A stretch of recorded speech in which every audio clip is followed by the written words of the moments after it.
सभी साथियों को मेरा नमस्कार।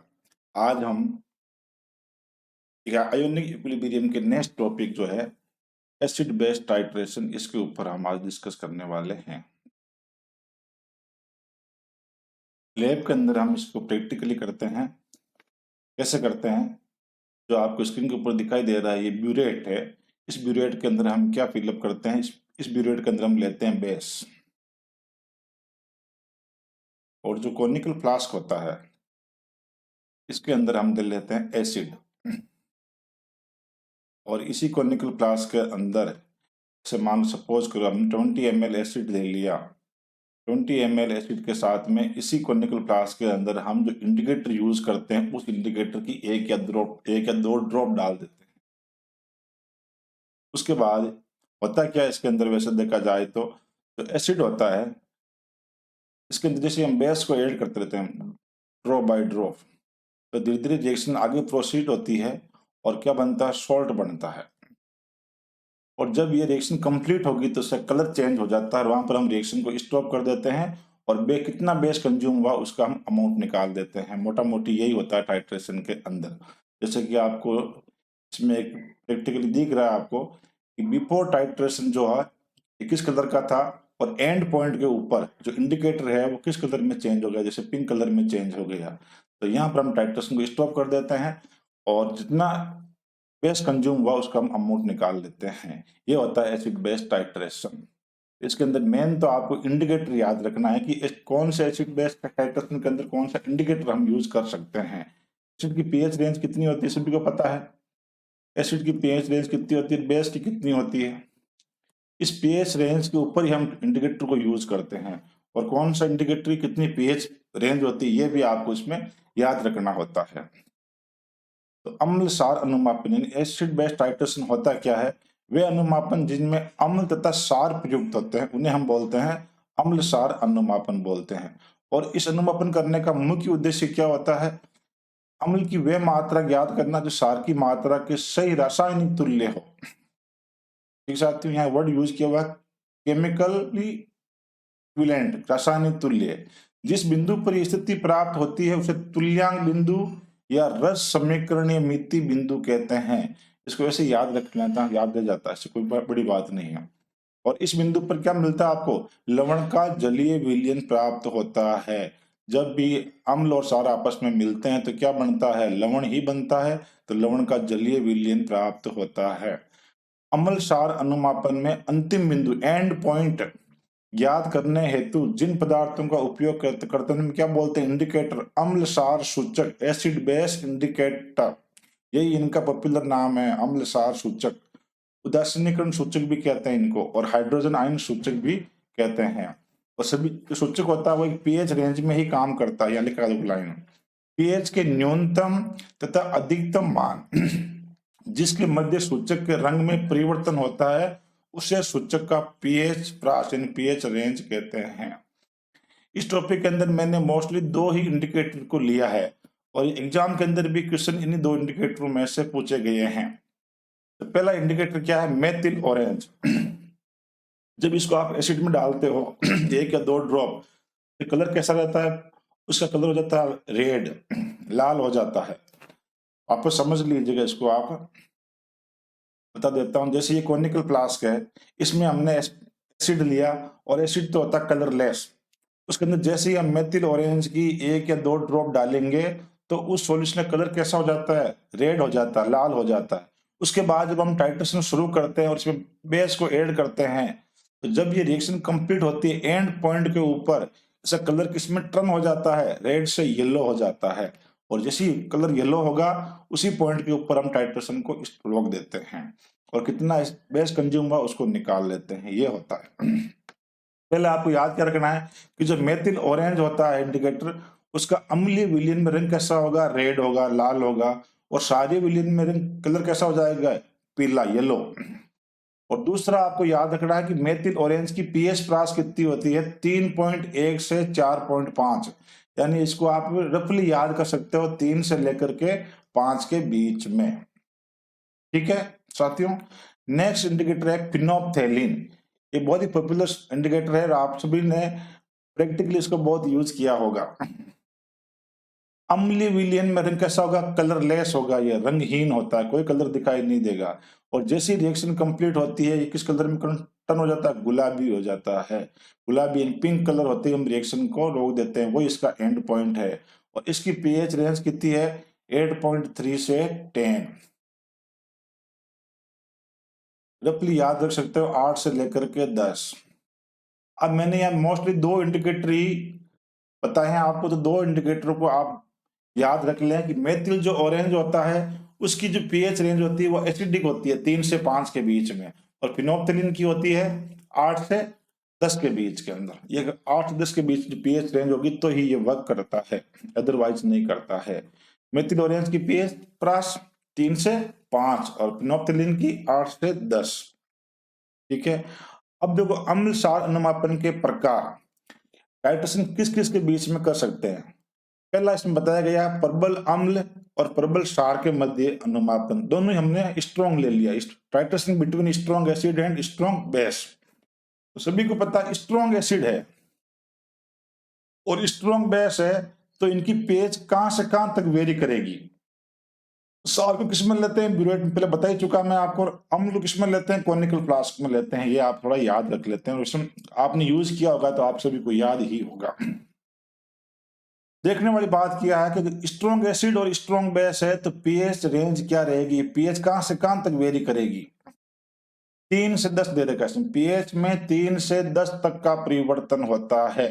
बस ये याद रखना स्ट्रॉन्ग एसिड और स्ट्रॉन्ग बेस के बीच जब भी टाइट्रेशन होगी पीएच कहां से कहां तक चेंज होगी, 3 से बढ़ना शुरू करेगी और कहां तक पहुंच सकती है, 10 तक पहुंच सकती है। तो इस पीएच रेंज में कौन सा इंडिकेटर आएगा, मेथिल ऑरेंज की पीएच कितनी होती है 3 से 5, तो वो तो इसमें आ जाएगी। फिनोप्थेलिन की पीएच कितनी होती है 8 से 10, वो भी इसमें आ जाएगा। यानी कहने का मतलब यह है कि स्ट्रॉन्ग एसिड और स्ट्रॉन्ग बेस के बीच जब आप टाइट्रेशन करते हो तो कौन सा इंडिकेटर काम में ले सकते हैं, तो इसमें तो भाई हम दोनों ही इंडिकेटर काम में ले सकते हैं। फिनोप्थेलिन तथा मेथिल ऑरेंज सूचक का प्रयोग किया जा सकता है, यही इंपॉर्टेंट लाइन है। स्ट्रॉन्ग एसिड और स्ट्रॉन्ग बेस के बीच टाइट्रेशन में कौन सा इंडिकेटर काम में ले सकते हैं, तो इसमें हम दोनों इंडिकेटर ही काम में ले सकते हैं। क्यों ले सकते हैं, क्योंकि इसकी जो पीएच वेरी करती है 3 से 10 के बीच में करती है। नेक्स्ट नंबर 2 प्रकार कौन सा होगा, वीक एसिड और स्ट्रॉन्ग बेस। ठीक है, तो इसकी पीएच कहां से वेरी करेगा, वीक एसिड आ गया है तो वीक एसिड की पीएच कितनी होती है आपको सभी को पता ही है। इसमें आपको मोटा मोटी ये याद रखना है कि 6 से 10 के बीच में।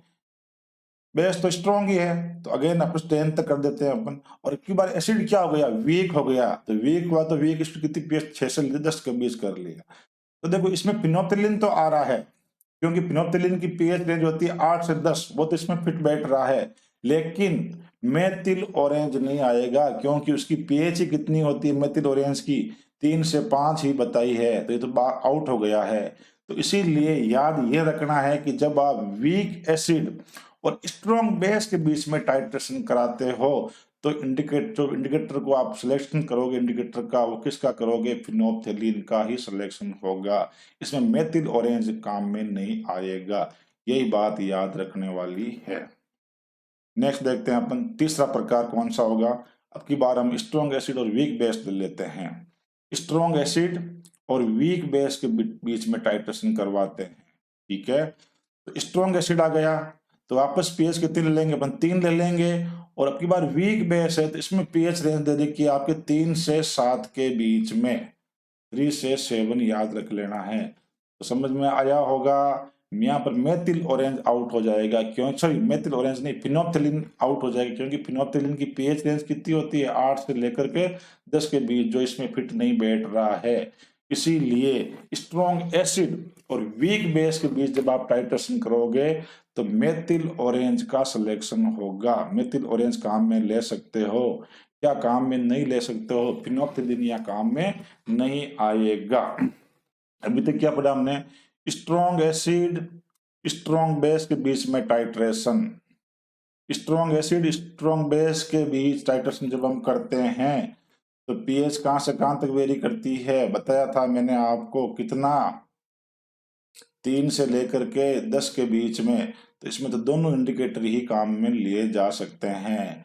दूसरा देखो, स्ट्रॉन्ग एसिड और वीक बेस ले लिया। स्ट्रॉन्ग एसिड अगेन देखो 3 शुरू करेंगे, कहां तक जाएगी, वीक बेस ले लिया 7 या 8 तक, 7 ही मान लो। इसमें मेथिल ऑरेंज तो आ जाएगा लेकिन फिनोप्थेलिन नहीं आएगा। सॉरी, अब की बार अपन लेते हैं क्या, वीक एसिड और स्ट्रॉन्ग बेस। वीक एसिड आ गया, कहां से कहां तक पीएच लो, 6 से लेकर 10 तक। तो इसमें कौन नहीं आएगा, इसमें नहीं आएगा तो मेथिल ऑरेंज नहीं आएगा। क्लियर साथियों। अब देखो फोर्थ टाइप क्या है, वीक एसिड और वीक बेस, दोनों वीक ले लिया हमने, वीक एसिड ले लिया, वीक बेस ले लिया। तो वीक एसिड लिया तो कितने पीएच लेते हैं, 6 ले लेते हैं। वीक बेस 6 से 7 के बीच में, ना तो इसमें मेथिल ऑरेंज आ रहा है इस रेंज के अंदर और ना ही फिनोप्थेलिन आ रहा है, तो ना तो मेथिल ऑरेंज का यूज करेंगे ना ही फिनोप्थेलिन, नेदर मेथिल ऑरेंज नॉर फिनोप्थेलिन।